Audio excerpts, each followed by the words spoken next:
2 ਸਾਲ ਤੋਂ ਤੇਰੇ ਉਹਦੇ ਨਾਲ ਤਲਕਾਤ ਨੇ ਹਾਂਜੀ ਤੇ ਇਹ ਬੀਬੀ ਨੇ ਤੈਨੂੰ ਕਿਸ ਬਹਾਨੇ ਬੁਲਾਇਆ ਸੀਗਾ? ਇਹ ਫੋਨ ਤੇ ਗੱਲ ਹੋਈ ਸੀ। ਫੋਨ ਤੇ ਗੱਲ ਚੱਲ ਰਹੀ ਸੀ।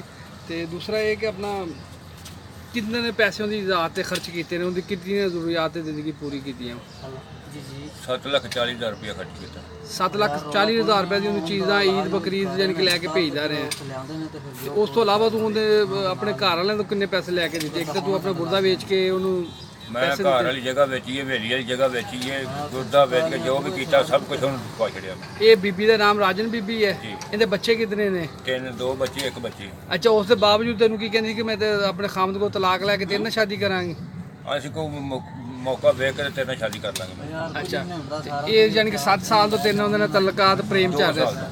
2 ਸਾਲ ਤੋਂ ਤਲਕ ਚੱਲ ਰਿਹਾ। 7 ਲੱਖ ਰੁਪਏ ਤੂੰ ਉਹਦੇ ਤੇ ਖਰਚ ਕਰਦੇ ਆ, ਠੀਕ ਹੈ। ਗੁਰਦਾ ਆਪਣਾ ਤੂੰ ਵੇਚ ਕੇ ਉਹਦੇ ਤੇ ਖਰਚ ਕੀਤਾ ਵਾ। ਹੁਣ ਤੇਰੇ ਤੇ ਇੱਕ ਝੂਠੀ FIR ਕਰਾਉਣਾ ਚਾਹ ਰਹੇ ਕਿ ਲੋਈ ਸਾਡੇ ਘਰ ਚੋਰੀ ਕਰਨ ਆਇਆ ਵਾ। ਇਹ ਵਾਕਿਆ ਦੀ ਕਿੰਨੀ ਸਦਾਕਤ ਹੈ?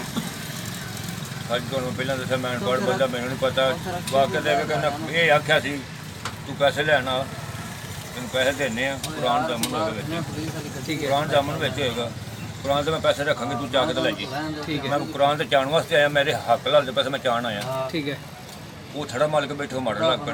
ਠੀਕ ਹੈ। ਤੇ ਅੱਛਾ ਬਾਬੂ, ਇਹ ਤੇਰੀ ਕਿੰਨੇ ਅੱਗੇ ਇਨਸਾਫ ਦੀ ਅਪੀਲ ਹੈ? ਹਾਂ, ਤੂੰ ਤੇਰਾ ਹੁਣ ਮੌਕਫ ਕੀ ਹੈ? ਮੇਰਾ ਮੌਕਫ ਹੈ ਮਾੜਾ ਬੰਦਾ ਵਾ, ਮੈਨੂੰ ਇਨਸਾਫ ਮਿਲਣਾ ਚਾਹੀਦਾ।